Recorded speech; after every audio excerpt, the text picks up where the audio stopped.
I got up this morning and it was new moon and Monday morning, which is a classic combination for feeling in a foul mood. So today I'm drinking green gunpowder tea. I used to drink this at school because I thought, well, green tea doesn't have very much caffeine in it, does it? Only later did I discover that gunpowder green tea has really quite a lot of caffeine in it. So I was high on caffeine for my entire school career, but I did do very well in my exams. Hi and welcome to another edition of Robert Farrah's Tea and Tara. Recorded for you live in Neukölln, Berlin. So, today on the show, I'm going to be telling you about a couple of books. I'm going to be very briefly looking at the Frankie Albano recolouring of the Waite Smith Tarot. Then we're going to do some colouring in. And finally, I'm going to give you my reading for the month of August. If you're just here for the August reading, that's fine. You can skip ahead. And I will put a title card there in black and white at the moment when I go into the reading. So you'll be able to find it quite quickly. I got hold of this book here, Robert M. Place, The Tarot, History, Symbolism and Divination. It's a nice book. Robert Place is an illustrator and an artist, and he has brought out, I think, 4 or 5 tarot decks. And the book is written in clear, easy language. It contains history of tarot that you might like to know about if you're getting into this subject. It contains a little bit of the philosophical background. I realised that actually a couple of things that I said in my first edition of Tea and Tarot were a little bit historically inaccurate, but you know, we soldier on. And I think you could also use this book as a basic handbook for divination as well. Like the Alfred Douglas book, he goes through the whole pack, card by card, and talks about each card and then gives you a divinatory reading. Even if you already are up and running, I would recommend this book because it has some interesting spreads in it. I'm always on the lookout for new spreads. It's got the 12th house reading, which I already use, but also it's got a chakra spread, rather cleverly.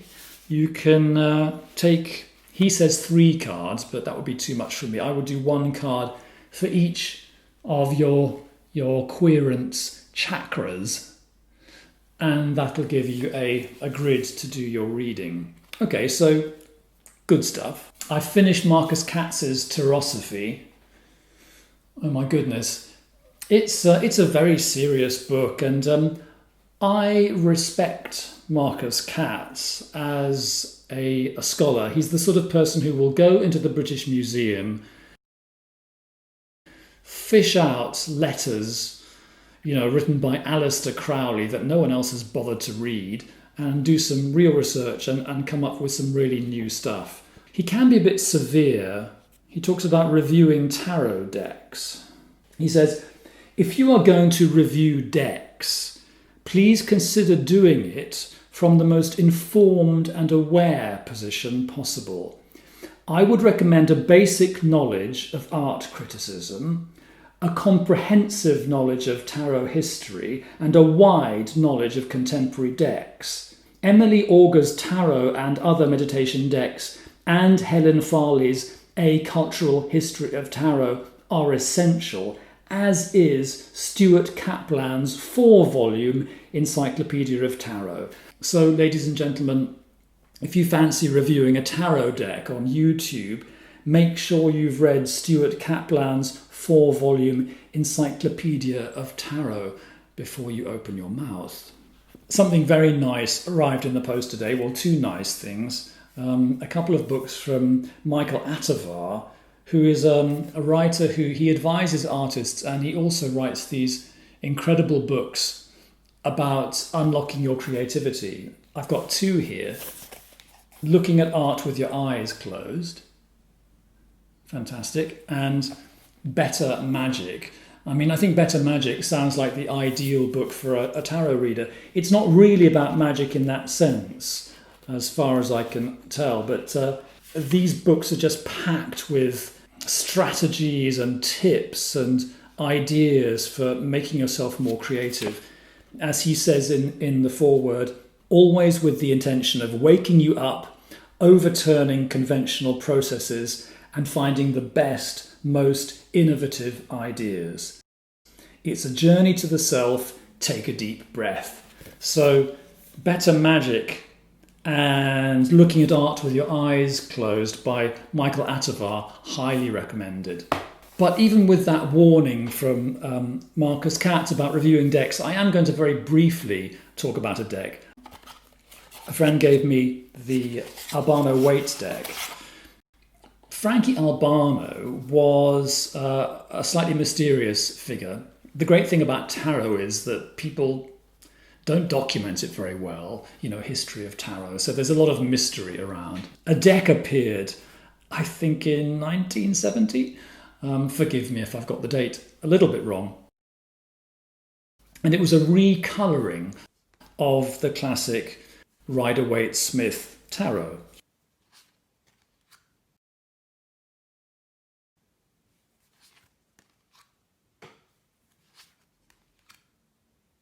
Now, Frankie Albano apparently was a not terribly successful rock and roll musician who released a couple of singles and had an interest in the tarot. Where have I heard that before? And he brought out his recoloured version of the Rider-Waite-Smith deck and then disappeared off the radar. Probably what happened was that he just stopped using the stage name Frankie Albano and became Joe Bloggs or whoever he was. But it's a good mystery, isn't it? It's a bit like Jim Morrison disappearing in Paris. So I was feeling the need to get myself a recoloured version of the Rider-Waite-Smith deck, just to, add a little bit of zing to my life. There are a lot of recoloured editions coming out now, and I won't go into them all. That would take a whole video. But okay, the Frankie Albano recolouring has been re-released by US Game Systems in a facsimile edition. It's very interesting. It's nice to have around.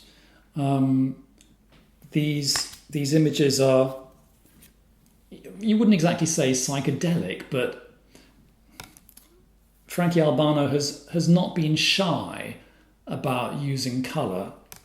I particularly like the aces with their slightly colourful skies. I mean, that's not a shy bit of colouring, is it?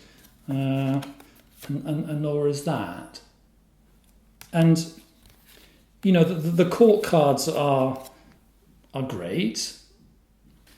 Some of the purples are very rich, but for me it's over the top. Normally I like things that are over the top. I'm an over the top sort of person in some ways, but I don't want things to get so over the top that I get irritated. And when I'm doing a reading, I'm aware of the designer more than I'm aware of the tarot cards. Okay, I can't quite go for that recolouring. I find the orange skies get a little bit oppressive, and to be strict, it doesn't feel like a lovingly produced facsimile, this current one. It's a bit muddy. If you look at the lettering and some of the outlines, it's a bit muddy. And some of the cards just end up looking a little bit grubby and muddy. So, not to be daunted, I decided that I might as well just do one myself. And I'm not talking about creating the Robert Farrah tarot. That's for another decade, I think. But I am going to colour in my own tarot cards. And this is something which is recommended as an exercise for tarot readers. You can buy packs from some people called the Builders of the Aditum, BOTA, which are nearly Rider-Waite. It's the Rider-Waite pack with some variation, but they're black and white, just the outlines, and then you're meant to colour them in. Or you can go online and you can get the artwork free There's a place called alanntarot.com, which I shall show you. I'll give you that info in the text. So here you can get the artwork, large size. You can get it smaller, like tarot size, so that then you won't have to, do any reduction later. Or you can get in between. You can get 2 to a page.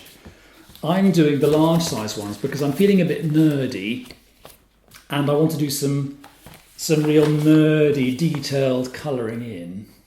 It's very restful colouring in. It's very inner child. I mean, in some cases, I'm just making up new colours. But I respect the wishes of Pamela Coleman-Smith and indeed Mr. Waite. And I don't want to stray too far from the original colour scheme. So I get myself an original Rider-Waite-Smith card. And I get myself a Frankie Albano recoloured card. And then I do a colouring in, which is sort of in between the two. So I get some of Frankie Albano's richness, but I kind of respect Pamela Coleman-Smith's wishes. So that's my emperor there.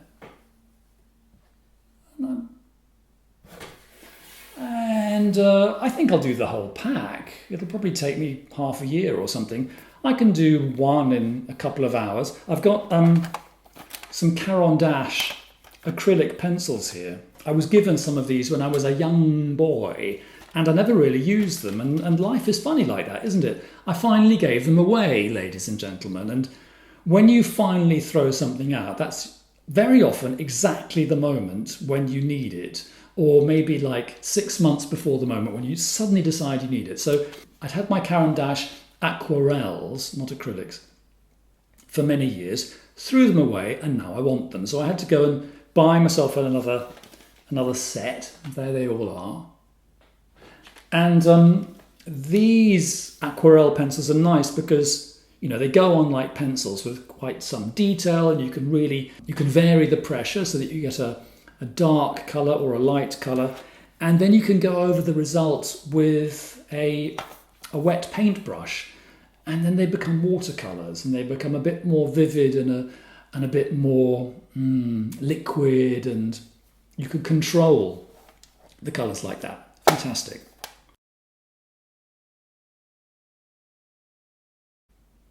Okay, so I'm back, and it's that special part of the month where I do a general reading for everyone for the month ahead. My favourite working deck at the moment actually is the Centennial Smith-Waite Tarot deck, the borderless edition. This is very nice. Okay, so the reading. I will just align myself a little bit.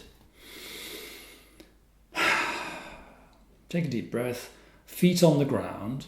A connection with the earth is essential to stop oneself going crazy and to make things real, in the real world, embodied in the here and now. It's not about fantasies and imagination. It's about bringing good vibrations, whatever you want to call it, into the real world. And we're going to use this 4-card spread that I discovered a few months ago. Main theme of the month, past influences, roadblock of the month, and possibilities of the month. I'm shuffling the cards, and I'm going to cut them.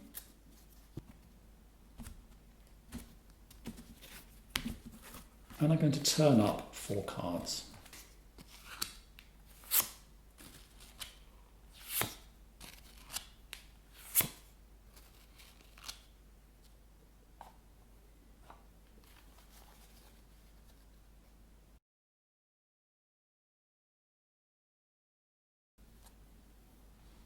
First impressions. The Chariot. Possibilities. Reversed.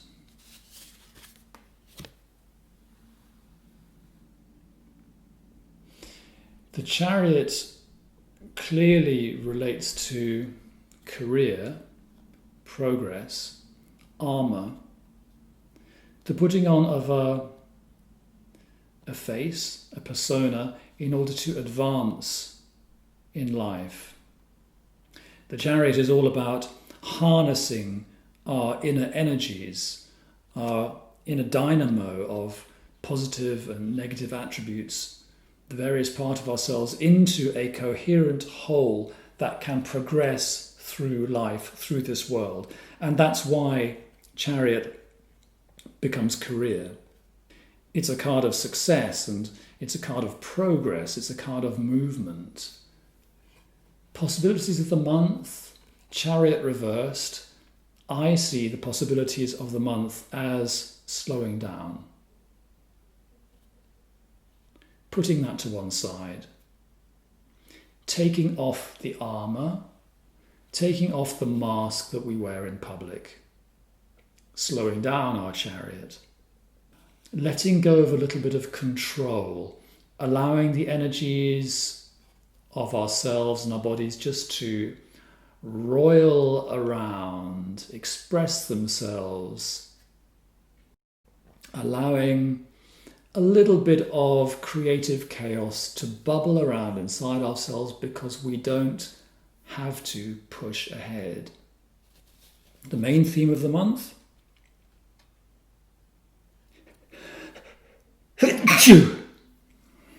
Well, the main theme of the month seems to be hay fever, ladies and gentlemen. The Queen of Pentacles reversed.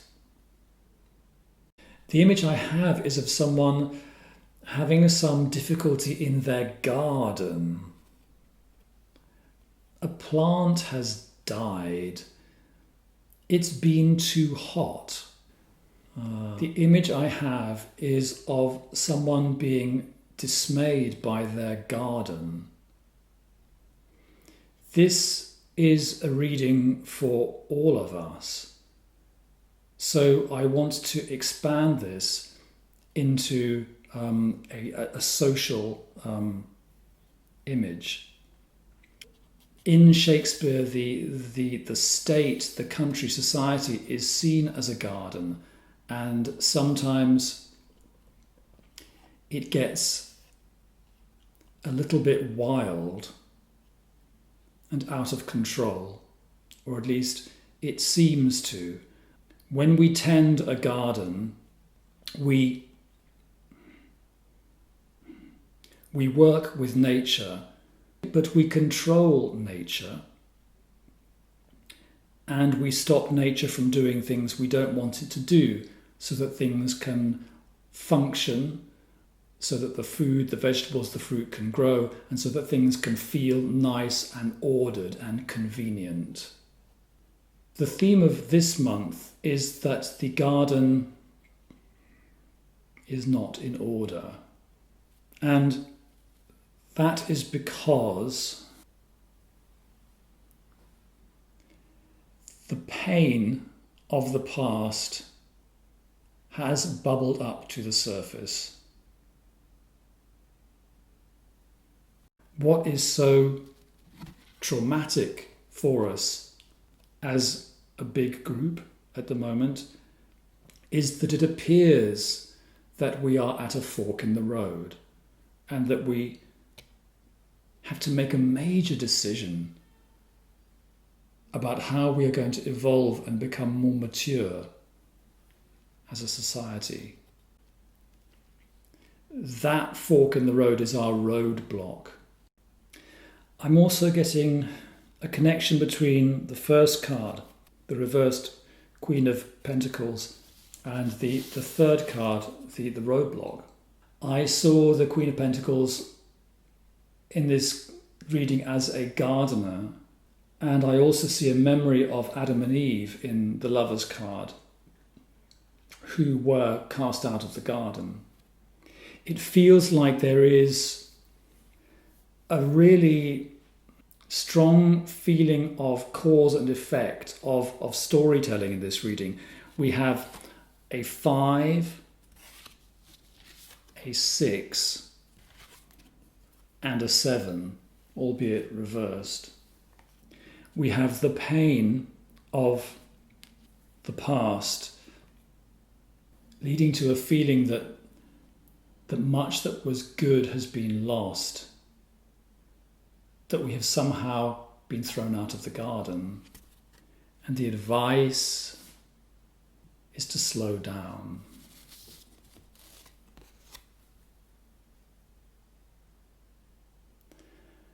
When I do these general readings, I'm aware of politics and the world and what I read in newspapers. On the other hand, it's also important to have one's boundaries so that one's own reality in one's own life, in one's own body, is where it all is where everything is centered and starts from. It's difficult to look at the world if your own system is traumatized or unhappy. So I suggest that if you're listening to this, you just decide whether you want to take that reading personally or as a reading for humanity, for the group. We are living in interesting times, but the personal is also the macrocosmic. So what we are all going through as individuals is very connected to what the world's going through. I think one of the themes that's come up in the last couple of readings for me is this theme of the need for caution in choosing the road ahead and the need for caution in judging between right and wrong. I feel that the rider in the chariot can progress because he or she knows what is right and what is wrong. There's a hardness there and there's a structure. The chariot is actually like a cube.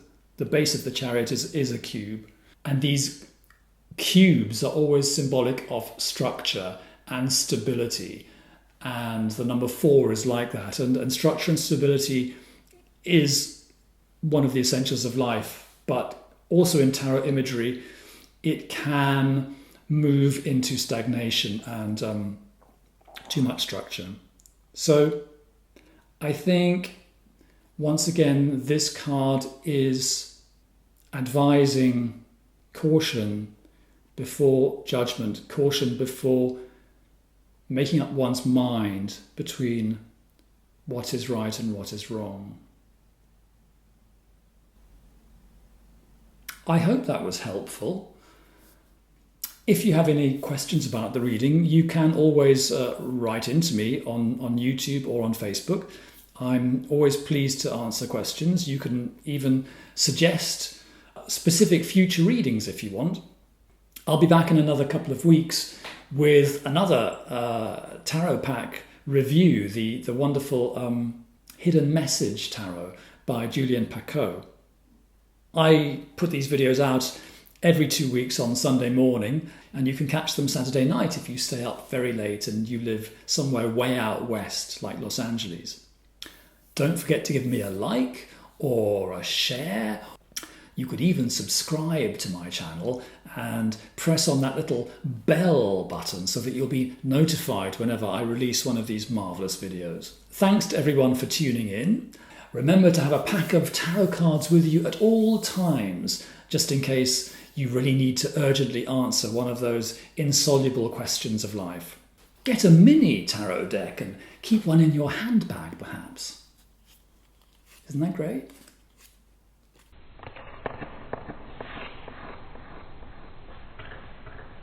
And of course, drink plenty of tea. It's good for you.